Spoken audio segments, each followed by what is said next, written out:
আসসালামু আলাইকুম ওয়ারাহমাতুল্লাহি ওয়াবারাকাতুহু। আল্লাহর কাছে এক ধনী ও এক গরিবের বিচার, সত্য কাহিনী, পার্ট 2। গরিব মানুষের জান্নাতে প্রথম দিন। সে কোনোদিন সাজানো বিছানায় ঘুমায়নি, কোনোদিন পেট ভরে খেতে পারেনি, কোনোদিন কেউ তাকে স্বাগতম বলেনি। কিন্তু আজ জান্নাতের ফটক খুলে গেলে প্রথম যেটা ঘটল তা দেখে ফেরেশতারা পর্যন্ত বিস্মিত হয়ে থেমে গেল। জান্নাতের বিশাল দরজা ধীরে ধীরে খুলছে।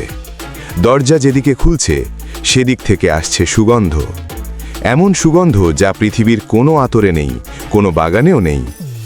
গরিব মানুষটি বিস্ময়ে দাঁড়িয়ে আছে। তার দু চোখ আজ এত বড় হয়ে গেছে যেন সে নতুন করে জন্ম নিয়েছে। ফেরেশতারা এগিয়ে এলো। তাদের পোশাক নূরের চেয়েও উজ্জ্বল, তাদের মুখে এমন শান্তি যা দুনিয়ার শব্দ দিয়ে বর্ণনা করা যায় না।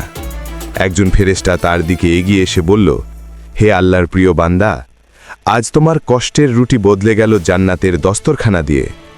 এসো, তোমাকে স্বর্গের প্রথম অভ্যর্থনা দেখাই। গরিব মানুষটি কাঁদতে লাগল, চোখের পানি মুছতে মুছতে বলল, আমি কি সত্যিই জান্নাতে? আমার তো দুনিয়াতে জায়গা ছিল না, এখানে জায়গা হবে কিভাবে? ফেরেশতারা হাসল। একজন বলল, দুনিয়া তোমাকে ছোট জায়গায় রেখেছিল, কিন্তু আল্লাহ তোমার জন্য নিজ হাতে জায়গা রেখেছেন। জান্নাতের প্রথম দৃশ্য। সে এগিয়ে যেতে লাগল। পথের দুপাশে নদী, যার পানি স্ফটিকের মতো স্বচ্ছ। জলের নিচে রঙিন মাছেরা খেলছে, গাছের পাতা সোনারূপার মতো ঝলমল করছে, আর প্রতিটি পল দেখতে যেন নূরের মতো জ্বলজ্বল করছে। একটা হাওয়া এলো, এমন হাওয়া যা দুনিয়ার কষ্ট ভুলিয়ে দেয়, যা হৃদয়কে নরম করে ফেলে। ফেরেশতারা বলল, এটি শান্তির হাওয়া। যে বান্দারা দুনিয়াতে অশান্তি সহ্য করেছে তাদের জন্য আল্লাহ এই হাওয়া সৃষ্টি করেছেন। গরিবের জান্নাতের বাড়ি। দূরে এক প্রাসাদ দেখা গেল, এত বড় যে তার শেষ প্রান্ত চোখে দেখা যায় না। দেয়ালগুলো মুক্তা হীরায় মোড়া, ফটকগুলো সোনায় জড়ানো, আর ছাদে ঝুলছে নূরের ঝাড়বাতি। গরিবের মুখ হাঁ হয়ে গেল। এই প্রাসাদ কার? ফেরেশতা মাথা নিচু করে বলল, এটি তোমার বাড়ি।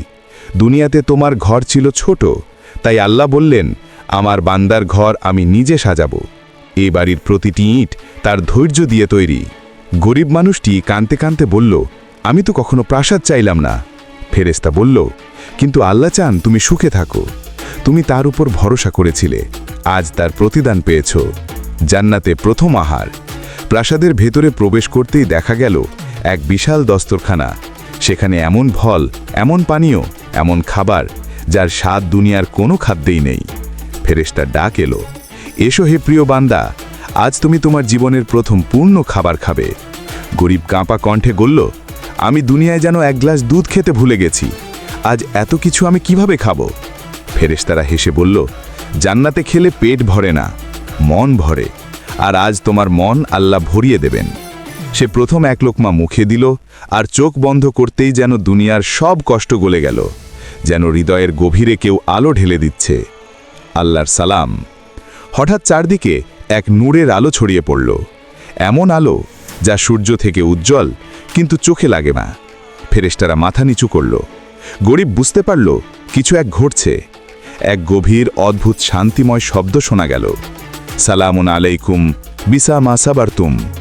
তোমাদের উপর শান্তি বর্ষিত হোক।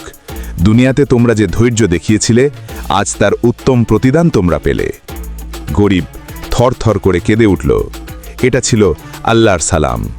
যে মানুষটাকে মানুষ তুচ্ছ বলেছিল, আজ তাকে সালাম জানাচ্ছেন আল্লাহ নিজে। গরিব মানুষের সামনে জান্নাতের নদী বইছে, দূরে দুলছেন নূরের বৃক্ষ, তার প্রাসাদের দরজা উন্মুক্ত, আর চারদিকে ফেরেশতাদের সালাম।